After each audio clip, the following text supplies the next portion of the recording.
માઇન્ડસેટની game છે ને એ really અદ્ભુત છે, અજબ છે. મોહમ્મદ અલી, વર્લ્ડના ધ બેસ્ટ બોક્સર, તેમને તેમની કેરિયરની, તેમની લાઈફની શરૂઆતમાં એમ કહેવામાં આવેલું કે તમારી જે ફિસ્ટ છે, તમારી જે ચેસ્ટ છે, તમારું જે વેઇટ છે, એ મુજબ તમે ક્યારેય બોક્સિંગ નહીં કરી શકો. He was not fit for the boxing. આપણા મહાન ક્રિકેટર સચિન તેંડુલકરને તેમની કેરિયરની શરૂઆતમાં એમ કહેવામાં આવેલું હતું કે તમારી હાઇટ મુજબ તમે ક્રિકેટ ક્યારેય ના રમી શકો. ઇવન MRF ક્રિકેટ એકેડેમી દ્વારા તો તેમને રિજેક્ટ પણ કરવામાં આવેલા હતા. Sachin Tendulkar was actually rejected. છતાં પણ એ બંને લોકોએ પોતાના સપના પૂરા કર્યા, પોતાની સિદ્ધિઓ હાંસલ કરી.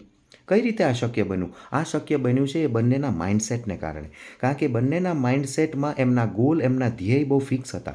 એમણે એ બાબત ઉપર ફોકસ ના કર્યું કે શું નથી થઈ શકતું. એમણે હંમેશા એ બાબત ઉપર ફોકસ કર્યું કે શું કરવાનું છે અને શું થઈ શકે છે, શું પોસિબિલિટીઝ છે, તેમના ઉપર તેમનું ફોકસ વધારે રહ્યું. મોહમ્મદ અલી એક બોક્સર બનવા માગતા હતા. સચિન તેંડુલકર એક ક્રિકેટર, એક બેટ્સમેન બનવા માગતા હતા.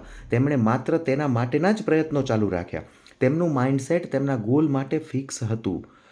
એ લોકો પણ એ વિચારી શકતા હતા કે ભાઈ 2-3 વખત રિજેક્ટ થઈ ચૂક્યા છીએ, ફેમિલી મેમ્બર્સ છે, રિલેટિવ્સ છે, આજુબાજુવાળા પણ લોકો કહે છે કે ભાઈ આ બોક્સિંગ કરવાનું છોડી દો, ભાઈ આ ક્રિકેટના સ્વપ્નાઓ જોવાનું છોડી દો, કંઈક બીજું વિચારી લો. જો કદાચ એમણે પણ વિચારી લીધું હોત તો વિચાર જુઓ મિત્રો, તો શું થાત? તો આ દુનિયાને, આ વર્લ્ડને the greatest boxer Mohammad Ali અને the God of the cricket Sachin Tendulkar કદી ના મળ્યા હોત. મિત્રો, તમારા માઇન્ડસેટ ઉપર કામ કરી લો, લિટરલી લાઈફ સેટ થઈ જશે. Think about it.